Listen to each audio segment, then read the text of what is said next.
I'm Jackie Doucette, and I'm on a mission to discover exactly what life is like beyond retirement. Join me while I chat with people who've already done it, who've retired to something rather than from something. Let's find out together exactly what's waiting for us when we say goodbye to that 9 to 5. Hi, everybody. Welcome to another episode of Beyond Retirement. Today, I'm really pleased to be joined by Mark Ryall. Mark's a retired economics and mathematics teacher. He was at Royal St. George's College in Toronto, Ontario, and Hillfield Strathallan College in Hamilton, Ontario, for a combined 24 years of teaching. He's a cross-country running coach. He's a triathlete who competed for Canada in Switzerland in the World Age Group Championship in 2019. And he's an author.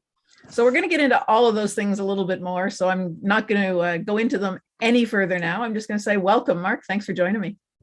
Thanks so much for having me on your podcast, Beyond Retirement. Jackie, I'm really excited. I think this is going to be interesting. And like I usually do, let's just start with a little history about you, who you are and how you ended up where you are today. Okay, well, I'm a Canadian boy. I was born in Windsor, Ontario, and came from a good family. My parents are still married and together, and a good example. They're in their mid-80s now. And I was sandwiched between two sisters, two very domineering, strong-minded sisters who I love very much. So one's slightly older, one's slightly younger. And just grew up in mainly Ontario, places like Belleville and Toronto. And I went to high school in Toronto. So I've had a luxury of a good background with a good family and lots of privilege and things like that. But I've also had to work hard, obviously, to do things, especially in school and academics. So you finished your career as a teacher. Did you start off wanting to be a teacher when you were going through school? How did you end up doing that? No, I was horribly mixed up.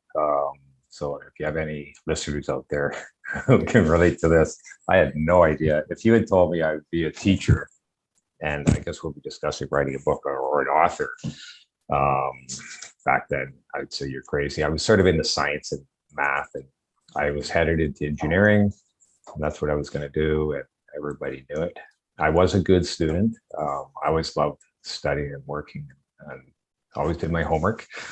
Things like that. And I was good in those areas, math and science. So, but after about 2 years, I dropped out of engineering at University of Waterloo.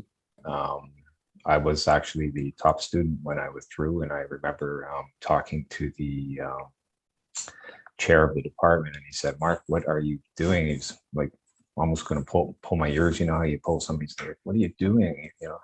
And I just said, "Look, I'm interested in other options, and the program here is pretty constrained. It's a good program, no complaints about program. You guys are doing a great job, but I wanted to study psychology, biomechanics, and I can't do that here in this program." So that was sort of my first breakaway into something a little different. Although it still wasn't teaching. I only discovered that I was going to try teaching when I was teaching labs out at Simon Fraser University. I was teaching physiology labs out there while trying to do a master's in science. And I still really wasn't thinking, I wasn't sure that was for me still. So I was still struggling, actually. And one of the students there in the lab said to me, "You did a great job explaining that. It really helped me, the way you explained that." And I don't remember the name of that student, but that one positive bit of feedback, genuine feedback, really, really hit me. And I thought, maybe you should try some teaching. And I did. At that point, I applied to Teachers College. Wow. So did you went to Teachers College and got a job as a teacher? Did you do other jobs in between or around there, or was teaching your main career after that?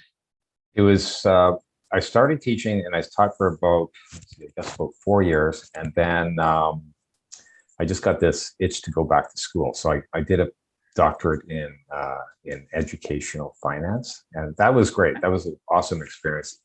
I told my wife, don't let me do this. And off I went and I did it anyway. And it was like full time too. It wasn't like part time at night, it was full time. So I had to stop teaching. And, but that was fun. It was a great exploration doing the thesis and all that and meeting a bunch of other people. And then after that, since my thesis was in the area of education finance, there was a lot of interest in consulting companies. So I did some consulting for a few years with, in that area of public finance, because all the school boards in Ontario were trying to save money or figure out how to do things more efficiently. So that was the topic of my thesis. But even that, Jackie, wasn't the career for me. It was almost a little bit too corporate, and I thought back to my teaching. I met my lovely wife, Lynn, at that time, who was a teacher, and I thought, you know what, I'm going back into teaching. I just really enjoyed it. I enjoyed the teaching, the coaching, the energy, the working with the youth, and so Lynn and I got married, and we both taught after that for until just recently retiring. So that, excuse me, that's the next step. We're talking about things beyond retirement. So let's talk a little bit about your journey since you retired. And I know you started your book before you retired. You wrote the first draft, but you finished it later. So how has retirement treated you, and what kind of things have you been doing? Well, retirement has been absolutely awesome. I'm lucky. Well, my wife and I both retired recently. We're lucky we have our health.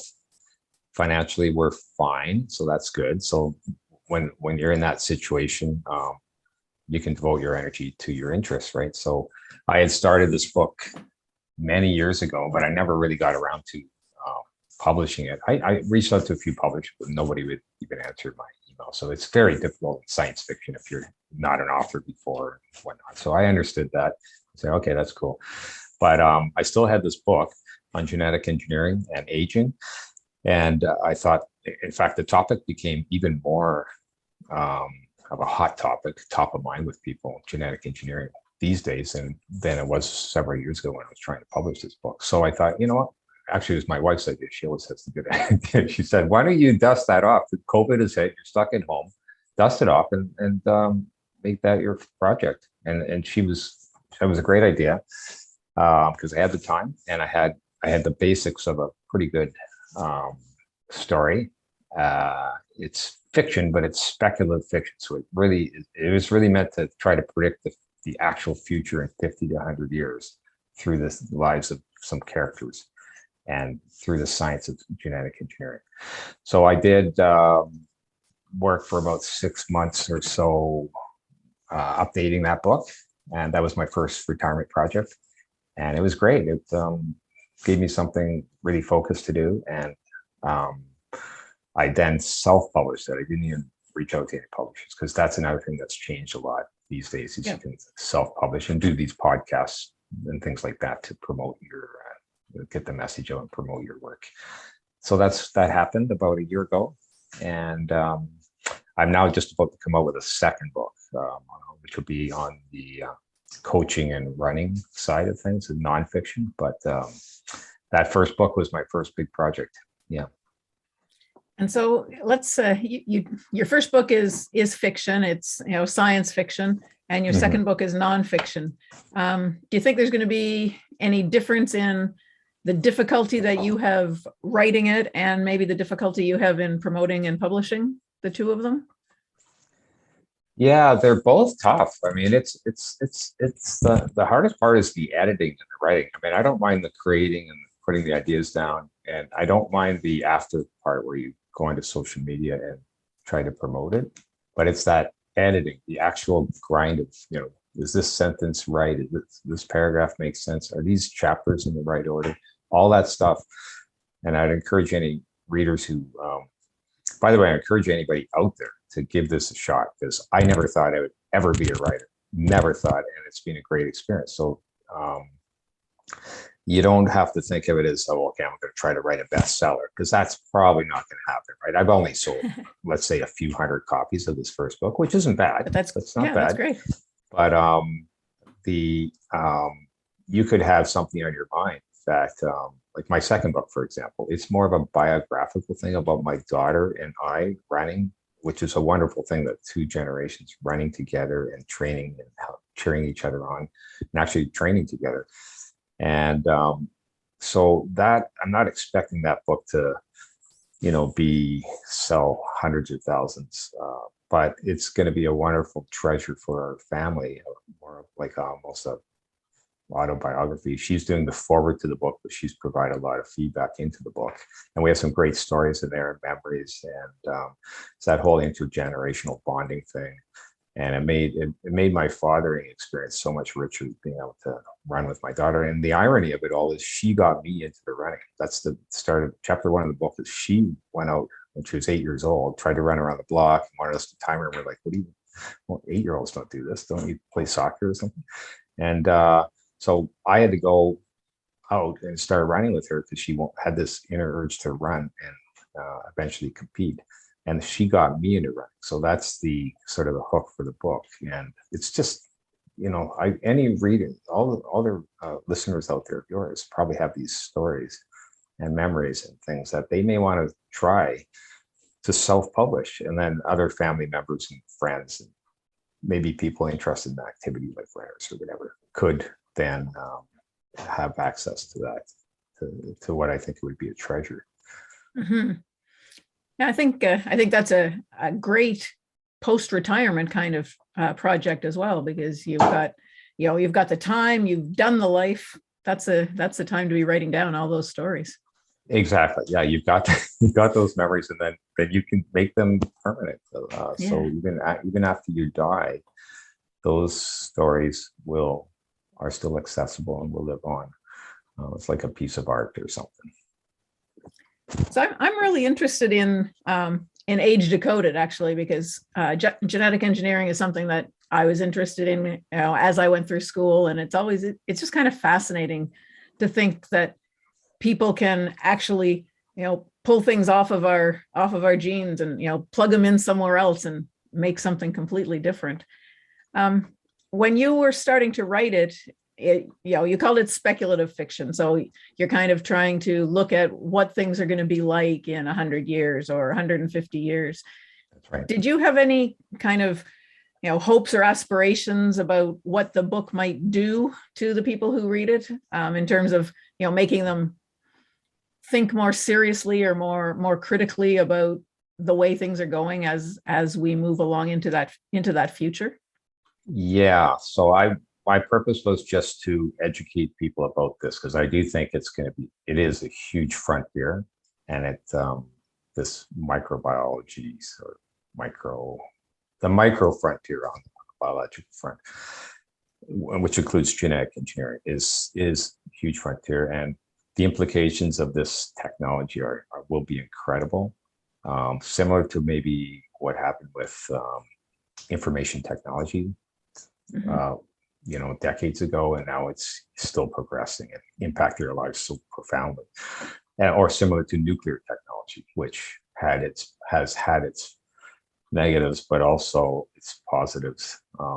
So that my sole purpose was just to share anything I could about this, speculate, educate, but to do it, I would not be qualified to do a nonfiction book on this.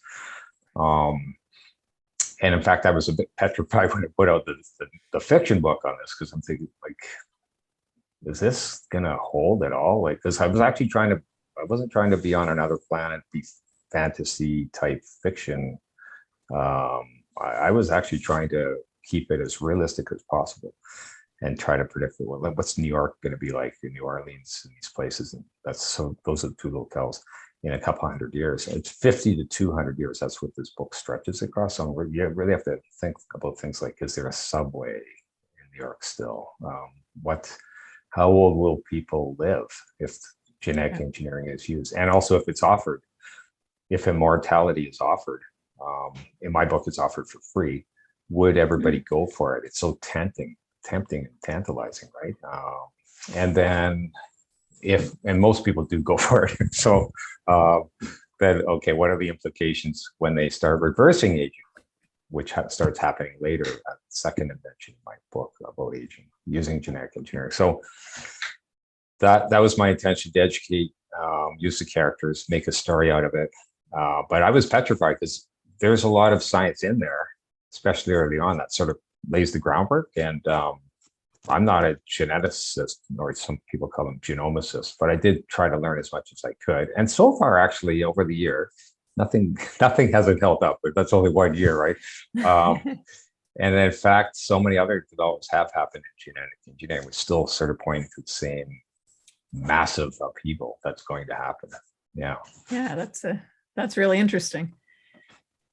So looking at your life, the things that you've done, the things that you anticipate that you're going to be doing in the next few years, what's kind of big in your mind? What excites you about moving forward? Well, as you mentioned, I really do love sports. So I'm still involved with triathlons.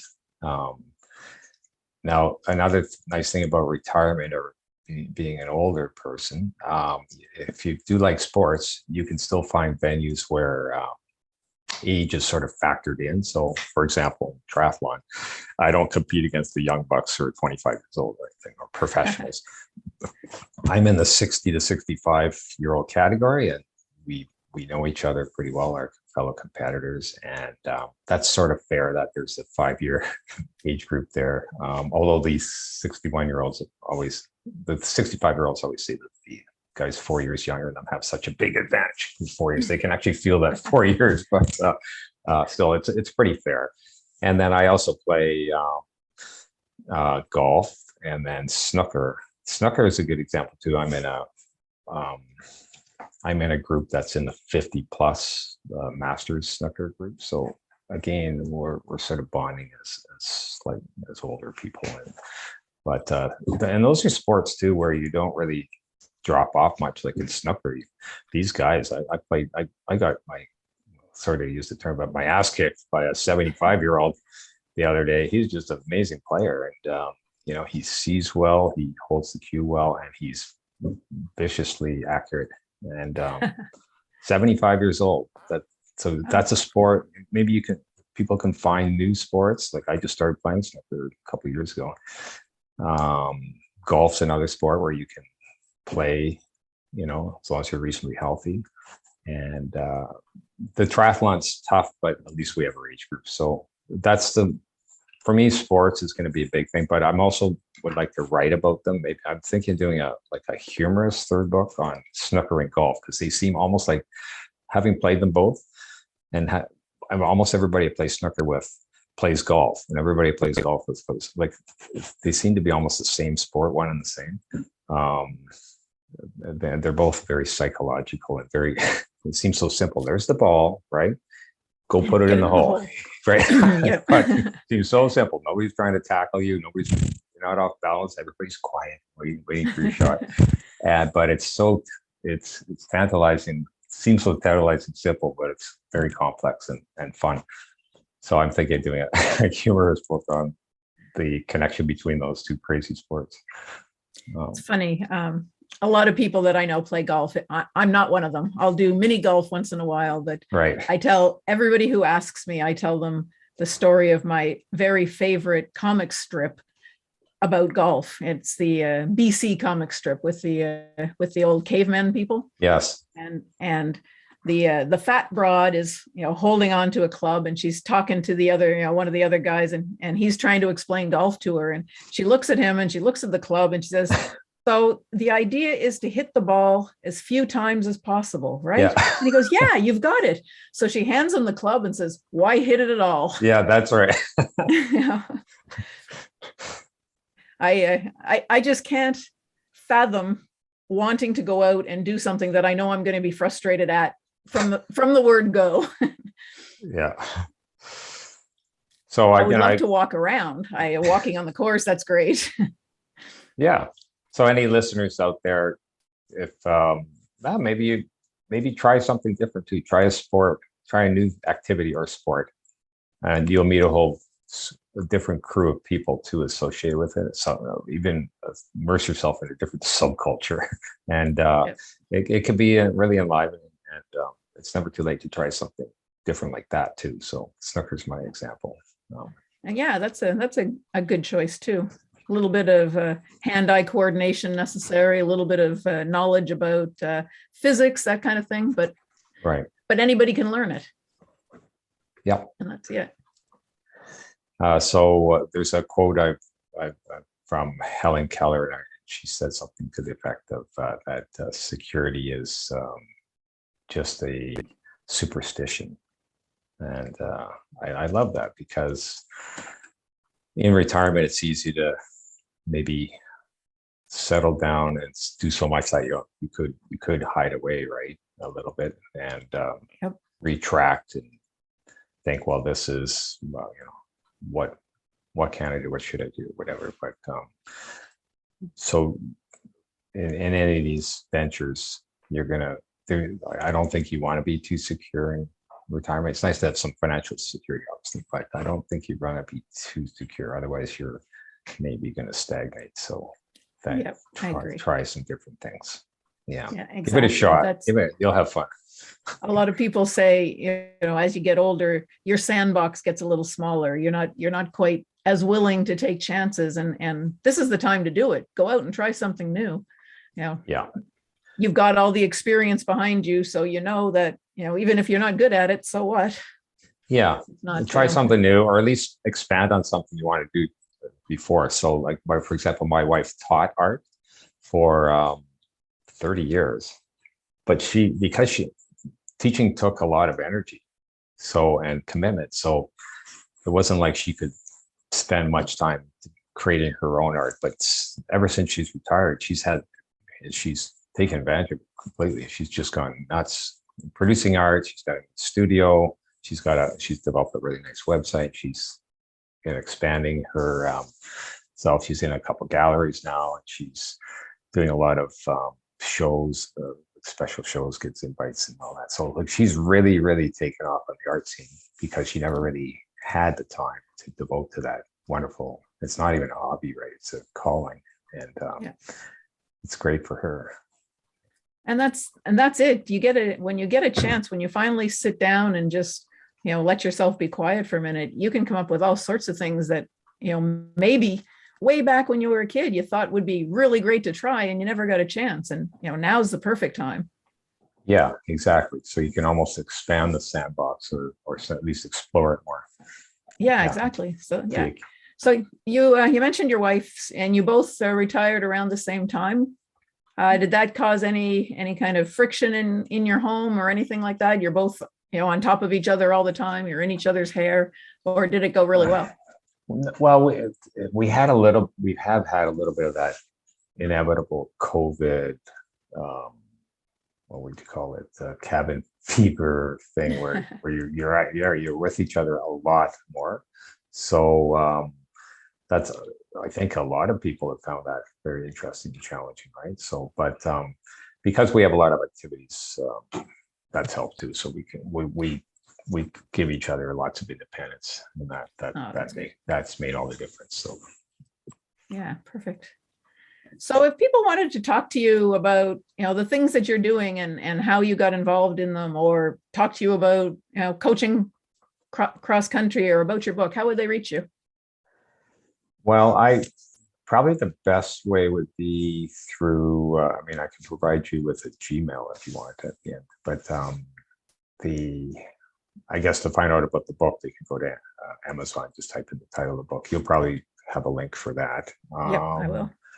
If they want to actually communicate with me, probably the best bet, other than, if you want, is the email okay to provide an email? Or if you want to provide an email, that's great. Or if you don't want to say it, I can just put it in the show notes, whatever you like. Yeah, put it in the show notes. That's fine.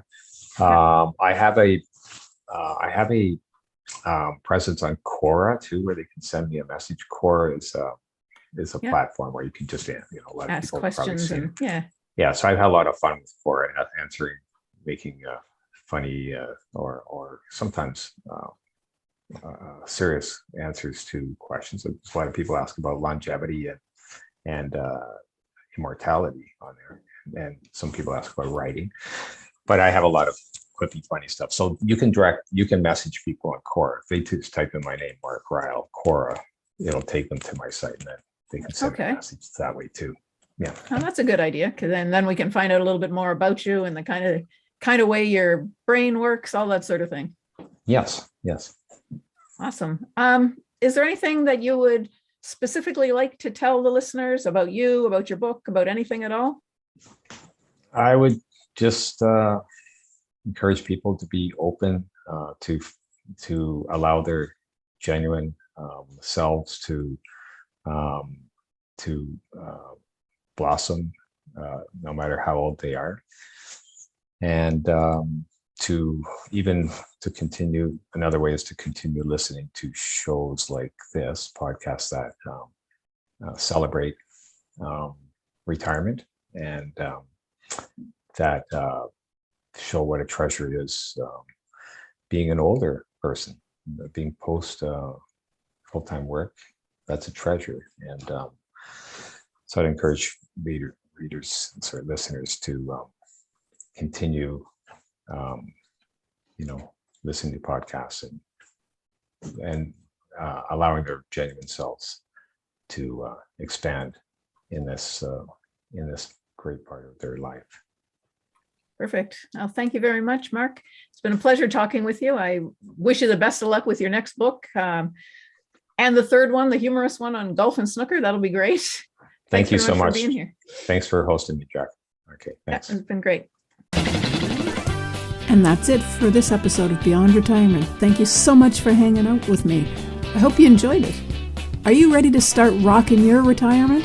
Head on over to www.beyondretirement.ca/rocking it and sign up to plan out your own roadmap for retirement. Don't wait till it's too late.